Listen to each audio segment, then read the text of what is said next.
Helena sentia o peso dos 54 anos não nos ossos, mas na alma. Era um cansaço que não se curava com uma noite de sono, uma fadiga tecida ao longo de 35 anos de um casamento que, em retrospecto, se assemelhava mais a um contrato de servidão silenciosa. Naquele quarto de casal, espaçoso e impecavelmente arrumado, pairava uma atmosfera fria, estéril, que o sol da tarde, filtrado pelas persianas, não conseguia aquecer.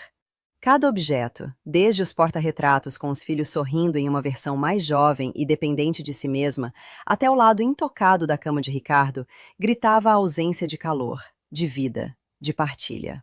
Ela se recuperava de uma pneumonia grave, daquelas que roubam o fôlego e deixam o corpo como uma casca frágil. A doença a levara ao hospital por semanas, e agora, de volta ao lar que construíra com gestos e sacrifícios invisíveis, sentia-se mais estrangeira do que nunca. A palidez de sua pele contrastava com a colcha de seda bege, e a magreza recém-adquirida fazia com que o pijama de algodão parecesse um empréstimo. Seus dias eram uma sucessão de silêncios, a rotina de uma mulher que se anulara em nome da família, um eco de si mesma. Ricardo, seu marido, era um empresário de médio porte, um homem que media o mundo em planilhas de lucro e perda. Para ele, Helena fora um investimento de longo prazo, que aparentemente havia deixado de render. Os filhos, já adultos, moravam em outras cidades, imersos em suas próprias vidas, e as ligações eram cada vez mais raras, protocolares, como quem cumpre uma obrigação social. Helena se lembrava de embalar seus sonhos em caixas de papelão e guardá-los no sótão da memória, para que os sonhos deles pudessem voar. Abdicara de uma possível carreira, de amizades, de si mesma. Sua única indulgência, seu único ato de rebeldia criativa, era a produção de pães de mel, uma receita secreta de sua avó. Era mais do que um doce. Era um portal para um tempo em que se sentia amada incondicionalmente. A massa, incrivelmente fofa, guardava o segredo de um toque de laranja. O recheio de doce de leite artesanal, cozido por horas a fio, atingia o ponto exato de cremosidade, salpicado por especiarias que ela moía na hora. A cobertura de chocolate meio amargo, fina e crocante, estalava na boca, liberando uma sinfonia de sabores que era a sua assinatura no mundo. Ricardo, no entanto, sempre se referira a essa arte como passatempo de desocupada, embora fosse o primeiro a devorar os doces nas festas de família, aceitando os elogios como se fossem para ele. Naquela tarde, a porta do quarto se abriu sem a delicadeza de uma batida. Ricardo entrou. Ele não trazia um copo de água, um remédio ou uma palavra de conforto. Em suas mãos, uma pasta de couro preta, rígida como sua expressão. Seus olhos, de um azul gélido, evitaram os dela, fixando-se em um ponto qualquer na parede acima de sua cabeça. Ele era um homem cuja impaciência se tornara sua principal característica. A máscara de marido dedicado que usava em público havia se desintegrado completamente dentro daquelas quatro paredes. Helena sentiu um calafrio que nada tinha a ver com a doença. Era o pressentimento do golpe final, a intuição afiada de quem viveu anos na defensiva. Ele parou ao pé da cama, a pasta funcionando como um escudo entre eles. O silêncio que se instalou foi pesado, denso, carregado de palavras não ditas e de uma crueldade prestes a transbordar. Helena, eu não aguento mais, ele disse. A voz, que um dia lhe prometera o mundo, agora era cortante como vidro quebrado. Não havia hesitação, não havia remorso. Era a declaração fria de um fato consumado. Não assinei contrato para ser enfermeiro. Eu quero o divórcio. A palavra divórcio ecoou no quarto silencioso, batendo nas paredes e voltando para ela, despedaçada. Helena sentiu o ar lhe faltar, mais do que durante as crises de tosse da pneumonia. Uma vida inteira se desenrolou diante de seus olhos em um flash de imagens desbotadas. O dia do casamento, o nascimento dos filhos, as noites em claro cuidando deles, as festas de aniversário que organizara com esmero, os jantares de negócios onde sorrirá e fora a anfitriã perfeita. Tudo se resumia àquela frase, aquele homem que a olhava como se ela fosse um objeto quebrado e sem conserto. Com a voz fraca, um fio de som que mal conseguiu sair de sua garganta seca, ela tentou argumentar, apelar para a lógica, para a história que compartilhavam. Ricardo, é só uma pneumonia. Eu vou melhorar, disse ela, a esperança patética em suas próprias palavras a envergonhando. Ela ainda tentava consertar, remendar, como fizera durante toda a vida. Acreditava que o amor, ou o que restava dele, era uma questão de persistência, de suportar a tempestade até que o sol voltasse a brilhar. Mas não havia sol no olhar de Ricardo. Havia apenas o vácuo. Ele a interrompeu com uma risada. Não uma risada de alegria, mas um som cruel, desdenhoso, que a feriu mais do que qualquer insulto. Eu não vou cuidar de você. Cansei de gente doente, de peso morto. As palavras saíram de sua boca como projéteis. Esta casa está no meu nome, sempre esteve. Você não tem direito a nada. Ele abriu a pasta e, com um gesto teatral, mostrou-lhe um documento. O nome dele em negrito no topo da página. Helena nunca havia se preocupado com isso. A casa era o lar deles, o ninho. Papéis eram apenas formalidades. Agora, o papel era a sentença. Ele então enfiou a mão no bolso e retirou um amasso de notas, jogando-a sobre a cama com o mesmo desprezo com que se descarta lixo. Tem R$ 150 aí. Pega um táxi e some. Meu advogado vai te ligar para você assinar os papéis da sua miséria. Ricardo se virou, dando-lhe as costas, um gesto que simbolizava os últimos anos de seu casamento. Antes de sair, ele parou no umbral da porta, sem se virar, e cuspiu as palavras finais, a pá de cal em cima de tudo o que um dia foram. Você se tornou inútil. Não vou desperdiçar o resto da minha vida cuidando de você. A porta se fechou com um clique suave, mas para Helena soou como a explosão de uma bomba que demoliu o mundo que ela conhecia. O silêncio que se seguiu foi o mais ensurdecedor que já experimentara. Ela ficou ali, imóvel, olhando para o dinheiro amassado sobre a colcha, a prova física de quanto valia uma vida inteira de dedicação. R$ 150. O choque inicial deu lugar a uma dor surda, uma incredulidade que a paralisou. A mulher que cuidara daquele homem quando ele mesmo ficara doente, que o apoiara em suas ambições, que criara seus filhos com um amor feroz, agora era inútil, um peso morto. As palavras dele se repetiam em sua mente, um veneno lento e corrosivo. Ela olhou ao redor do quarto. A penteadeira com seus poucos perfumes, o tapete que ela mesma escolhera, as cortinas que mandara fazer. Nada daquilo era seu. Ela não era dona nem do ar que respirava naquela casa. Forçada pela urgência da humilhação, ela se levantou, o corpo ainda fraco, protestando a cada movimento. Abriu o guarda-roupa, um universo de roupas que já não lhe serviam, de memórias presas em tecidos. Com as mãos trêmulas, pegou uma única mala, a mais antiga, a que usara em sua lua de mel, uma ironia cruel do destino. Começou a colocar dentro dela as roupas do corpo, peças simples, sem valor, as únicas que pareciam verdadeiramente suas. Cada peça dobrada era uma despedida, um adeus a uma parte de si mesma. O olhar de desprezo de Ricardo, que ela podia sentir mesmo ele não estando mais ali, a apressava, a enxotava de sua própria vida. A descida pela escada foi a mais longa de sua vida. Cada degrau rangia sob seus pés, um lamento pela mulher que descia para o exílio. Na sala, os móveis caros, as obras de arte que ele comprara em leilões, tudo parecia zombar dela, testemunhas silenciosas de sua derrocada. Ela não ousou olhar para trás. Arrastando a mala velha, abriu a porta da frente e saiu para a rua. O sol da tarde a cegou por um instante, um contraste brutal com a escuridão que se instalara em seu peito. O mundo lá fora continuava o mesmo. Os carros passavam, as pessoas caminhavam, indiferentes à implosão de seu universo particular. Ali, na calçada da casa onde viveu por mais de 3 décadas, Helena, com uma mala surrada e R$ 150 no bolso, era uma indigente. O primeiro instinto foi procurar refúgio na família. Ligou para a irmã, a única parente que lhe restava. A voz do outro lado da linha, inicialmente calorosa, tornou-se hesitante, fria, ao ouvir a história. Helena, eu não posso, disse a irmã, as palavras um sussurro de desculpas. O meu marido, você sabe como ele é, e Ricardo é um homem influente. Não podemos nos indispor com ele. O medo. O medo da desaprovação de Ricardo era mais forte que o laço de sangue. A rejeição da própria irmã foi um segundo golpe, talvez mais doloroso que o primeiro. Se nem sua família a queria, para onde iria? Estava só, completamente e irremediavelmente só. Ela começou a perambular sem rumo. As ruas do bairro nobre, com suas mansões e jardins bem cuidados, pareciam hostis. Cada janela iluminada era um lembrete de que ela não tinha um lar para onde voltar. O dinheiro no bolso queimava, uma contagem regressiva para o desespero absoluto. As horas se passaram. A tarde deu lugar à noite, e a cidade se acendeu com luzes que não a guiavam a lugar nenhum.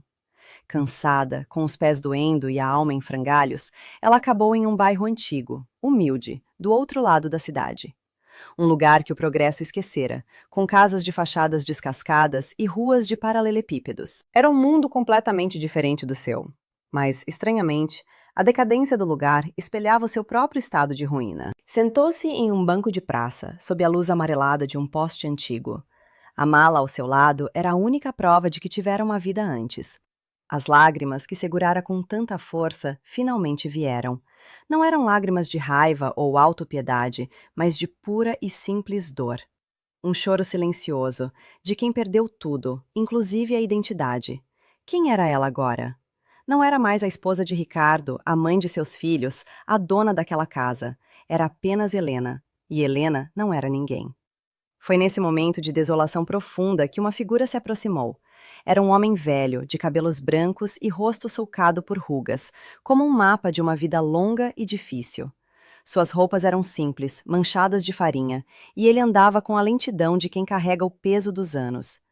"Está tudo bem, minha filha?" ele perguntou, a voz rouca, mas gentil. Helena se assustou. Levantou a cabeça e viu um par de olhos que, apesar da idade, brilhavam com uma lucidez e uma compaixão que ela não via há muito tempo. Eram olhos que enxergavam a alma. Ela, que se tornara invisível para o próprio marido, fora vista por um completo estranho. Sem saber porquê, começou a contar sua história. As palavras saíram atropeladas, entre soluços, um desabafo desesperado para quem quisesse ouvir. O velho ouviu em silêncio, a cabeça inclinada, a expressão serena. Ele não a julgou, não a interrompeu, apenas ouviu. Quando ela terminou, o silêncio voltou a reinar, mas desta vez não era um silêncio de vazio, mas de compreensão. "Me chamo Antenor", disse o velho. "Sou dono da padaria ali na esquina, uma padaria velha que mal sobrevive, como eu." Ele deu um sorriso triste. "Não tenho muito, minha filha, mas tenho um galpão velho nos fundos que só serve para juntar poeira. O teto não tem goteira, quase nunca." Ele olhou para a mala dela, para o seu rosto devastado. "Pode ficar lá se me ajudar a varrer a padaria à noite.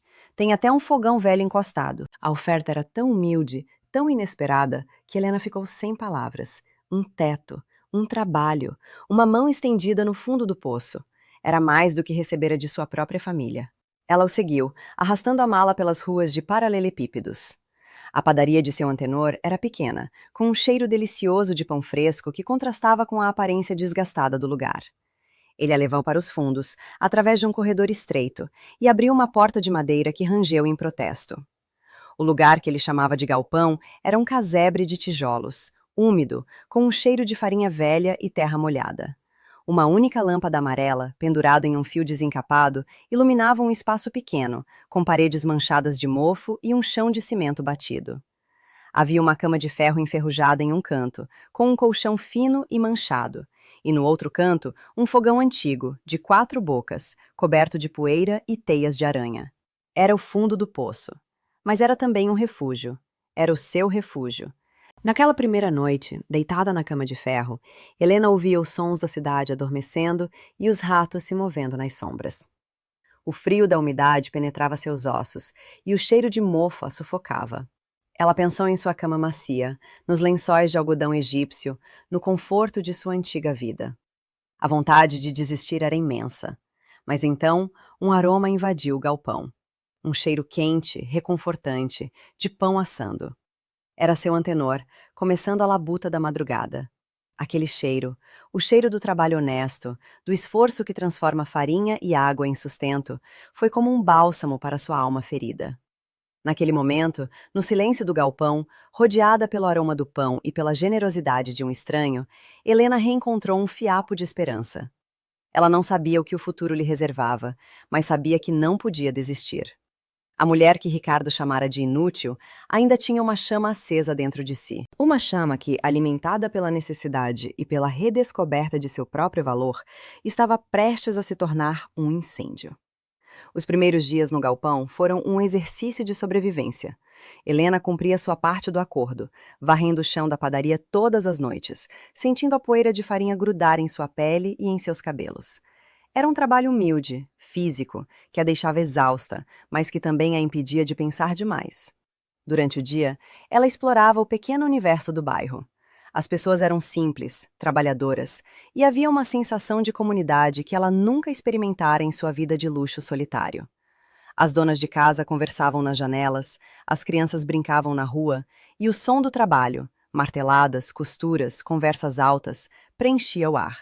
Seu antenor, com sua sabedoria silenciosa, tornou-se seu mentor. Ele não dava conselhos diretos, mas suas ações falavam por si. A dedicação com que amassava o pão, a paciência com que esperava a massa crescer, a generosidade com que dividia um pão quente com ela pela manhã. Tudo isso era uma lição. Foi em uma tarde chuvosa, sentada na beira da cama de ferro, que a ideia surgiu. O cheiro da terra molhada, misturado ao aroma adocicado da padaria, a transportou para a cozinha de sua avó. Ela fechou os olhos e pôde ver as mãos enrugadas da velha senhora, misturando os ingredientes, o sorriso carinhoso, o segredo sussurrado em seu ouvido. O amor, minha neta, é o ingrediente que não está na receita. Pão de mel. Era a única coisa que era verdadeiramente sua. Uma herança que não estava em um testamento, mas em sua memória e em suas mãos. Uma habilidade que fora desprezada, mas que agora poderia ser sua salvação. Ela se levantou, a decisão tomada. Foi até a padaria e, com a voz ainda tímida, perguntou a seu antenor se ele poderia lhe arranjar alguns ingredientes. Um pouco de farinha, mel, alguns ovos e talvez umas especiarias, pediu ela. O velho padeiro a olhou com seus olhos perspicazes. Ele não perguntou para quê, apenas assentiu e de suas prateleiras modestas foi pegando o que ela pedia. Deu-lhe o melhor mel que tinha, ovos frescos que um vizinho criador de galinhas lhe trazia e um pequeno pacote com canela em pau, cravos e noz moscada. Use o fogão velho, disse ele. Acho que ainda funciona. Helena voltou para o galpão com os ingredientes em uma caixa de papelão, sentindo o coração bater mais forte. Era um misto de medo e excitação. Medo de falhar, de que sua única habilidade não fosse boa o suficiente. Excitação por estar, pela primeira vez em muitos anos, criando algo por si mesma, para si mesma. A limpeza do fogão velho foi um ritual. Com um pano úmido e muita força, ela removeu anos de poeira e gordura, revelando o esmalte branco e lascado por baixo.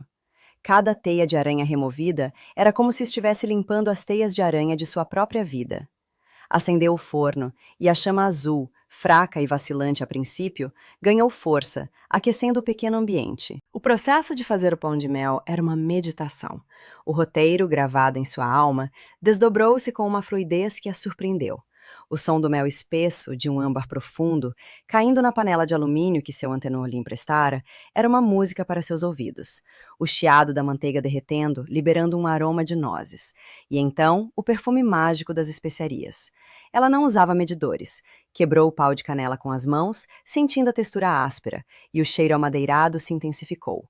Moendo os cravos e a noz moscada em um pilão improvisado, o aroma se espalhou pelo galpão, uma nuvem de conforto e nostalgia. Era o cheiro da casa de sua avó, o cheiro de segurança, de amor. A textura da massa em suas mãos, agora calejadas pelo trabalho de varrer o chão, era uma conexão com a terra, com algo real e tangível.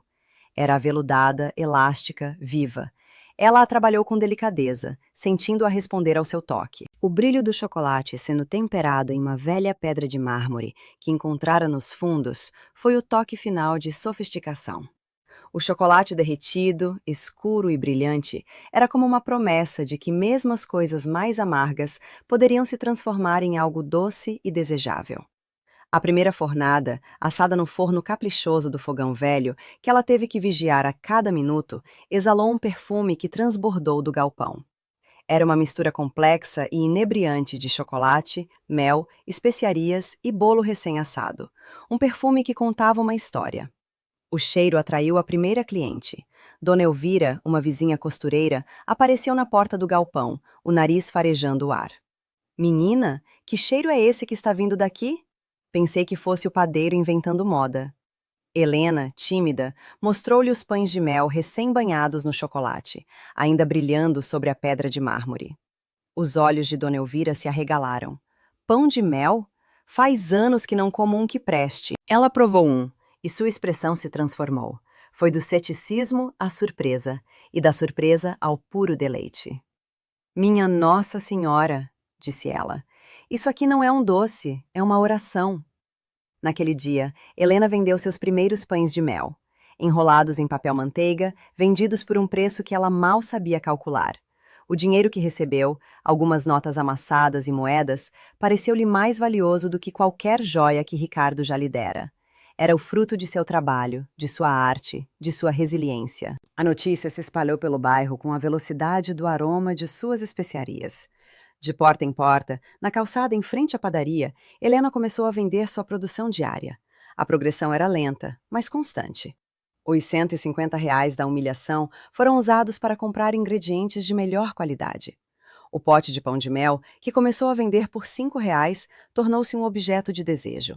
As pessoas compravam um e no dia seguinte voltavam para levar uma caixa. Uma caixa por R$ 30. O som do dinheiro caindo em sua pequena lata era a trilha sonora de sua nova vida. Ela aprendeu a negociar, a sorrir para os clientes, a ouvir suas histórias. Deixou de ser a ex-esposa de Ricardo para se tornar a Helena do pão de mel. Seu antenor a observava com um orgulho paternal. Foi ele quem a orientou sobre preços, ensinando-a a calcular os custos e a colocar um valor justo em seu trabalho. Seu tempo vale dinheiro, minha filha, e sua história também, disse ele. Ajudou a criar um nome simples e direto: Delícias da Helena. Com o dinheiro que economizou, centavo por centavo, ela fez a primeira melhoria em seu abrigo. Comprou uma lata de tinta e pintou as paredes mofadas de um branco luminoso. O galpão deixou de ser um casebre úmido para se tornar um ateliê modesto, mas limpo e cheio de esperança. Comprou um colchão novo, lençóis floridos, e pela primeira vez em meses, dormiu uma noite inteira, o sono profundo de quem está cansado, mas em paz. O ponto de virada foi um pedido grande. Uma senhora do bairro, que ficaria encarregada dos doces de um batizado, encomendou 100 unidades. 100 pães de mel. Helena quase não acreditou. Trabalhou por 2 dias e 2 noites, o galpão transformado em uma pequena fábrica, o cheiro de chocolate e especiarias impregnado em tudo. A entrega foi um sucesso. A partir daí, os pedidos começaram a surgir de fora do bairro. Uma pousada na cidade vizinha, um pequeno mercado gourmet, uma cafeteria charmosa no centro. Seu antenor, vendo seu potencial, a incentivou a se formalizar. Com sua ajuda, Helena tornou-se uma microempreendedora individual. O dia em que recebeu seu CNPJ foi um marco. Ela olhou para o papel, para seu nome ali, Helena de Souza, seguido por um número que representava sua independência, sua empresa. Chorou. Mas desta vez, as lágrimas eram de alegria, de um orgulho que ela nunca pensara ser capaz de sentir.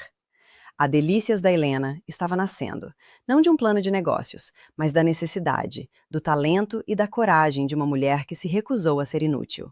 O sucesso, mesmo que modesto, trouxe uma nova cor ao rosto de Helena. O trabalho árduo e o propósito reencontrado a revigoraram. A palidez doentia fora substituída por um rubor saudável, e seus olhos, antes opacos de tristeza, agora brilhavam com determinação. Ela continuava morando no galpão, mas o transformara em um lar. Cada pequena conquista era celebrada. Um jogo de panelas novo, uma batedeira planetária comprada em 12 vezes no cartão, uma pequena geladeira para armazenar o chocolate. Eram luxos que significavam mais do que qualquer diamante. Cerca de 1 ano se passara desde a expulsão. 1 ano de trabalho ininterrupto, de suor e de micro-vitórias. A Delícias da Helena já era uma marca conhecida na região. Ela fornecia para diversas pousadas, mercados e até mesmo para festas de gente importante, que ouvira falar da mulher que faz o melhor pão de mel da cidade. Ela ainda vendia em uma barraca na feira do bairro aos sábados, não por necessidade, mas por prazer. Era seu contato com a origem, com as pessoas que primeiro acreditaram nela. Foi em um desses sábados que o passado decidiu fazer uma visita. O dia estava ensolarado, a feira movimentada. Helena, vestida de forma simples, com um avental que ela mesma bordara com o logo da Delícias da Helena, atendia a uma fila de clientes com um sorriso que Ricardo não via há décadas. Um carro importado, de um modelo novo e barulhento, freou bruscamente perto da barraca. A música alta e de mau gosto que vazava pelas janelas fez com que todos olhassem. O motorista era Ricardo. Ao seu lado, uma mulher jovem, com cabelos longos e loiros e um corpo escultural, olhava para a feira com uma expressão de tédio e nojo. Ricardo, por curiosidade, desceu do carro para ver o que causava a pequena aglomeração em volta da barraca. Seus olhos percorreram a cena e pousaram em Helena. Um sorriso zombeteiro e cruel se formou em seus lábios. Ele se aproximou, o corpo esguio e o terno caro contrastando violentamente com a simplicidade da feira. A namorada o seguiu, mascando chiclete de boca aberta. As pessoas se afastaram, sentindo a tensão no ar. Ora, ora, se não é a minha ex-esposa, disse Ricardo, a voz alta o suficiente para que todos ouvissem. O deboche pingava de cada sílaba. Deixou a mansão para virar camelô? Que decadência, Helena. Estou quase com vergonha por você. Helena sentiu o sangue subir ao rosto.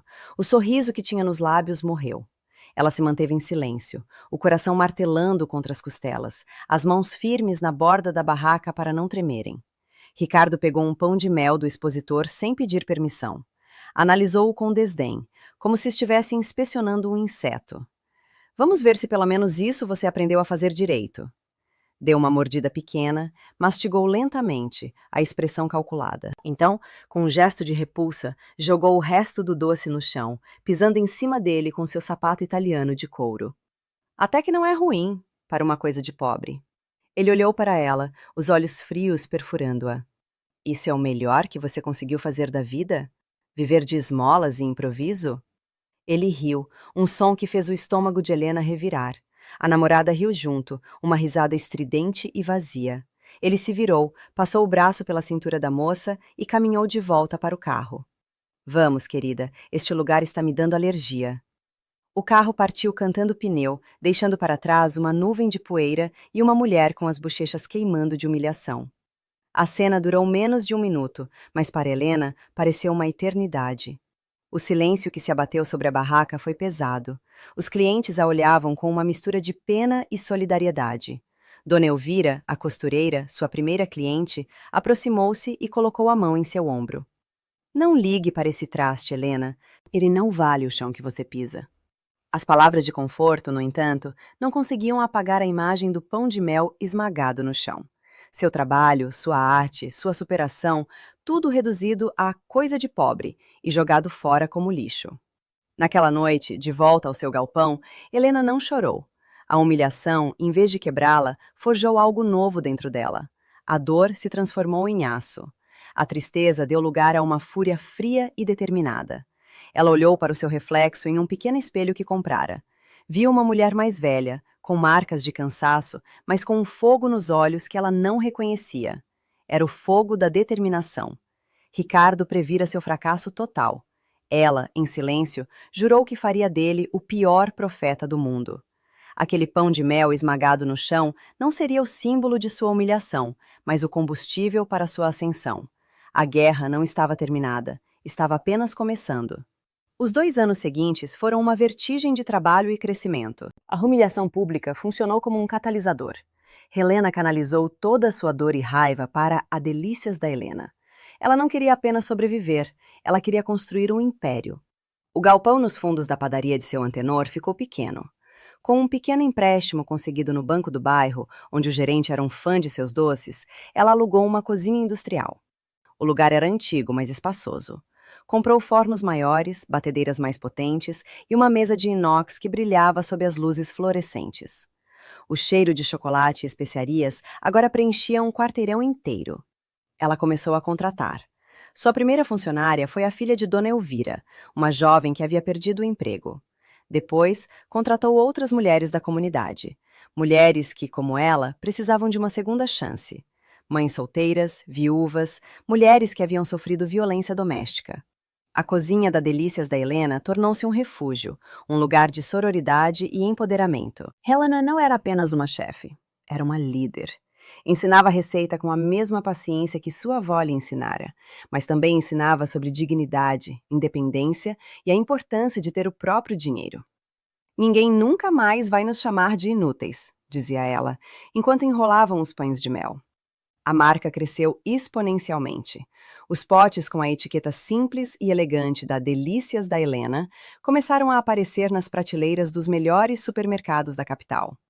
A história da mulher que recomeçou do zero com uma receita de família virou matéria em um blog de culinária famoso.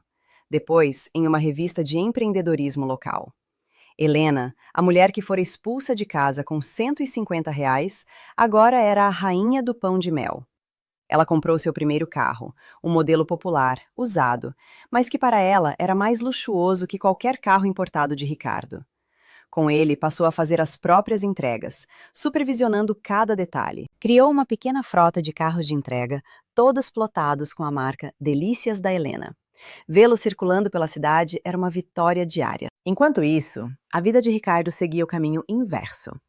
A arrogância que o levara a descartar Helena era a mesma que o guiava nos negócios. Ele se envolveu em especulações arriscadas, apostas altas no mercado financeiro, sempre em busca do lucro fácil e rápido. Por um tempo, pareceu funcionar, mas a sorte, que muitas vezes é apenas o adiamento do desastre, virou. Um investimento mal calculado, uma crise inesperada, e o castelo de cartas que ele chamava de império desmoronou. As dívidas se acumularam. A namorada jovem e vistosa, que o amava por seu dinheiro e status, o trocou pelo próximo milionário da praça. Para pagar os credores, ele teve que vender a casa. A mesma casa de onde expulsara Helena. A casa que, segundo ele, era o símbolo de seu sucesso. O clímax da jornada de Helena, o ato final de sua redenção, aconteceu em um escritório de advocacia no centro da cidade. Ela estava assessorada por uma jovem e brilhante advogada, uma das mulheres que se inspirara em sua história. Sobre a mesa, a escritura de uma nova propriedade. Não era um apartamento ou uma casa em um condomínio. Era um sítio. Um sítio magnífico, com uma casa principal muito maior e mais bonita do que aquela da qual fora expulsa. Havia um pomar com árvores frutíferas, um riacho de águas claras cortando a propriedade e um espaço enorme, perfeito para construir a fábrica dos seus sonhos. Helena leu o documento, o coração batendo forte. Então, pegou a caneta e assinou. Sua assinatura, firme e clara, selou o documento. A propriedade estava registrada unicamente em seu nome, Helena de Souza. Não havia mais o sobrenome de Ricardo. Era a declaração final de sua independência. A notícia do sucesso retumbante de Helena, claro, chegou aos ouvidos de Ricardo. Ele, agora morando de favor na casa de um amigo, sem carro, sem status, sem futuro, via as matérias sobre a ex-mulher com uma mistura de inveja e desespero. A mulher que ele descartara como um peso morto era agora um símbolo de sucesso. A coisa de pobre que ele esmagara com o pé valia milhões. Engolindo o que lhe restava de orgulho, ele tomou uma decisão. Descobriu o endereço da nova fábrica que Helena estava construindo em seu sítio e foi até lá. O desfecho, a cena que o destino escrevera em letras de justiça poética, aconteceu em um dia ensolarado. Helena estava na entrada da obra, discutindo os detalhes finais do projeto com o arquiteto. Os portões automáticos da propriedade, ainda em fase de testes, estavam abertos. Foi quando ela o viu. Uma figura envelhecida, curvada, caminhando lentamente pela estrada de terra. Era Ricardo. Ele parou no portão, hesitante, à sombra do homem arrogante que um dia fora.